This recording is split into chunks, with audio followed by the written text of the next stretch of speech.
ECMO, oxigenação por membrana extracorpórea. Vamos entender um pouquinho melhor essa sigla que rodou o Brasil essa semana? Pois bem, para entender como é que funciona a ECMO, você tem que entender como é que funciona o pulmão, que é o que ela substitui. O pulmão parece uma árvore, tanto que é assim que ele é chamado, né? Árvore brônquica. Tem um tronco, né, que é a traqueia, que depois vai ramificando entre os galhos cada vez mais finos e terminam nas folhas, que são os alvéolos, os saquinhos que parecem uns cachinhos de uva. Esse alvéolo é onde o ar entra e fica ali, e ele sai conforme você inspira e respira. O que acontece é que esses alvéolos são todos revestidos, enovelados, por vasinhos muito pequenos chamados capilares. São veinhas tão pequenas que passa uma hemácia por vez. Pois bem, quando a hemácia passa por ali, é como se ela fosse espremida, o gás carbônico sai para dentro do alvéolo, o oxigênio entra para dentro da hemácia, e é assim que você troca oxigênio por gás carbônico, que é a função principal do pulmão. Isso acontece a cada inspiração e expiração sua, tudo isso muito bem bombeado e controlado pelo coração. Existem diversas doenças que podem atrapalhar essa troca gasosa de maneira permanente ou transitória. O exemplo mais clássico é a asma. Você tem um broncoespasmo, um fechamento dos brônquios, né? Os galhos ficam mais finos, o ar começa a passar por eles fazendo um barulho, por isso, né, que o asmático chia. Você tem uma dificuldade, né, entre a troca de gás carbônico com oxigênio, o gás carbônico começa a acumular no sangue e a pessoa tem a sensação de falta de ar. Um outro exemplo é a pneumonia. Você tem os alvéolos, os saquinhos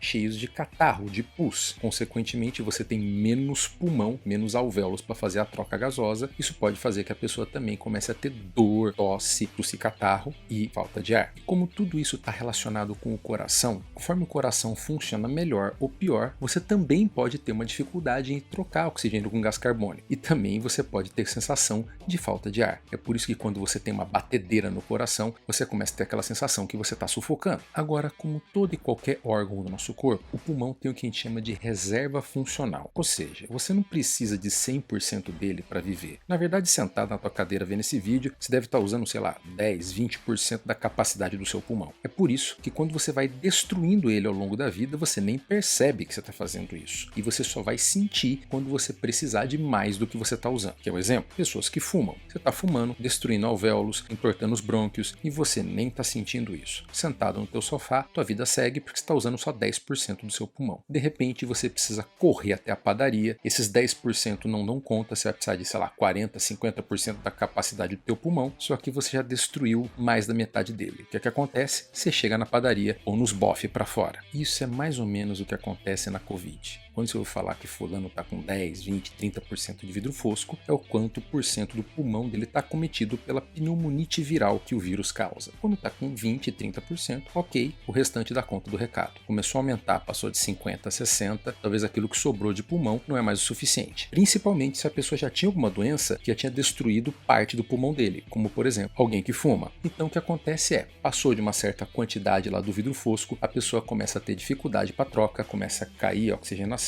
ou começa a ter falta de ar. Chega um ponto que o oxigênio que tem no nosso ar ambiente, que é 20%, não dá conta mais do recado de oferecer a quantidade suficiente para aquilo que sobrou de pulmão fazer a troca. O que você faz? Bota um cateterzinho no nariz daquela pessoa, melhorou a quantidade de oxigênio que chega no pulmão dela, mesmo que ela esteja só um terço do pulmão funcionando, tá beleza, ela continua viva. A doença evolui, a coisa piora, sobrou só 10% do pulmão dela. Por mais oxigênio que você dê, aquilo não funciona. E o que você faz? Entuba ela, coloca num respirador, a máquina vai forçar a abertura de outros alvéolos que já estavam fechados, vai fazer com que aquilo que sobrou funcione o máximo possível, você consegue manter a pessoa viva, ou pelo menos algumas delas. Mas, e se chegar num ponto onde, sei lá, 100% do pulmão está cometido? Não tem respirador que aguente. É aí que entra a ECMO, né? Mais uma vez, oxigenação por membrana extracorpórea. A ECMO está para o pulmão, assim como a hemodiálise está para o rim. Ou seja, a ECMO faz a troca do gás carbônico pelo oxigênio no lugar do pulmão.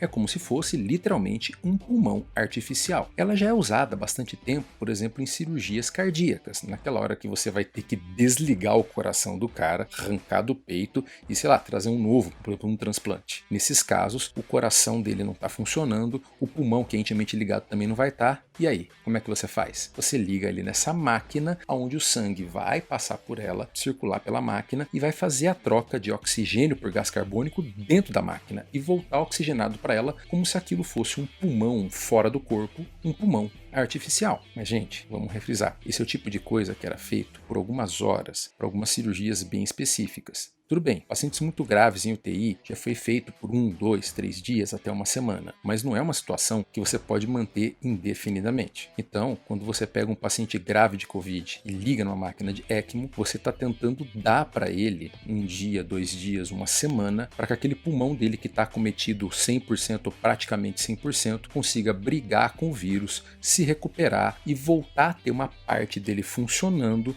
para você tirar o paciente da máquina. E é isso aí, gente. Espero que eu tenha tirado mais ou menos as dúvidas mais técnicas em relação a isso, para vocês entenderem que mesmo que qualquer hospital do Brasil tivesse uma máquina dessa, não seria garantia. Mais uma vez, ela não substitui intubação, ela é como se fosse um passo além, mais grave, ou melhor, para pacientes mais graves e com um risco maior de morte. Não por causa do procedimento só em si, mas porque o paciente já é grave. Assim como na intubação, ela salva vidas. Mas nem toda. Espero que esse resuminho tenha respondido a maioria das perguntas de vocês. Marque aqui nos comentários quem está perguntando sobre esse termo e quero dizer que pessoalmente as minhas orações estão com o Paulo Gustavo, com a família dele e que eu espero de coração que ele esteja nesses 30% que vai sair dessa. Força, rapaz. Abraço.